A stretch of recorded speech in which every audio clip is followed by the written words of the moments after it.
morning, everyone. It is currently 5 minutes to 2 in the morning. I'm getting ready to take off. Go and make a very early delivery.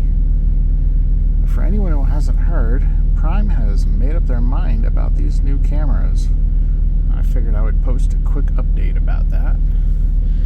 So, they sent out on the app, they didn't send a fleet message.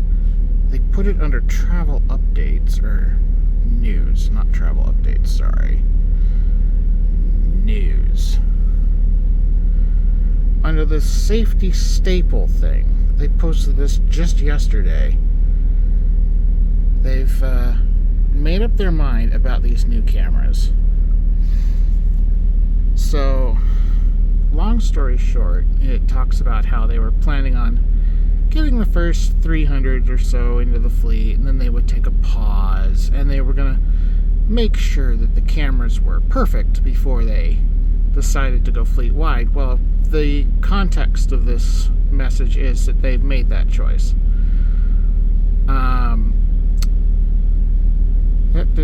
So what it says is basically, as soon as we get all inventory at all 3 terminals, we will be full-blown install mode through the end of the year. The goal is to have a camera and tablet in every tractor by 12/31/24. So keep that in mind as we move into August and our efforts ramp up. So what this means is that if you are on the fence about having one of these cameras installed, this is your time to choose.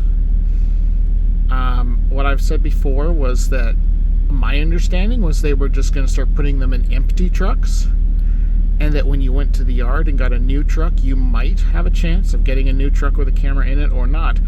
This sounds much more like what a lot of us were worried about. They might just start routing every single truck through a terminal in order to force you to get a camera regardless of where you are in your lease. So if you definitely don't want to drive with a camera, this is your wake-up call. This is your time to choose whether you're going to stay or whether you're going to go.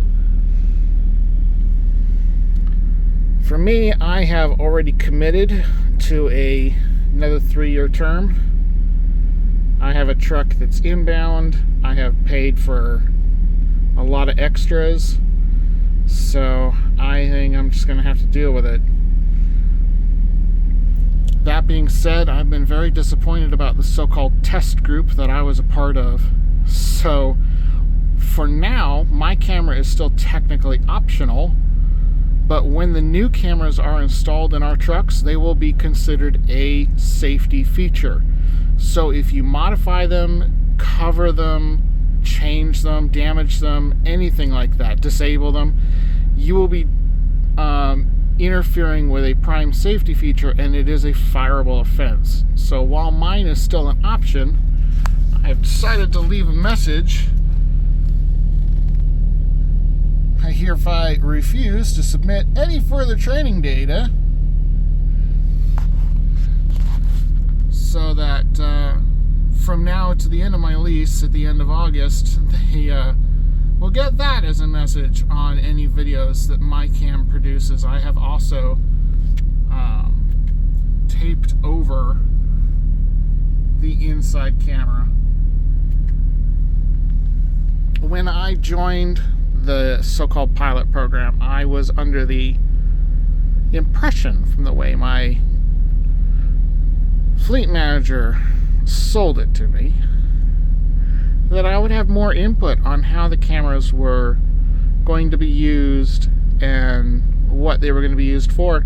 And since the day I had it installed, they basically told me, look, you know, we like the camera, we don't really want to change anything with the camera, we just need the training data for the AI system.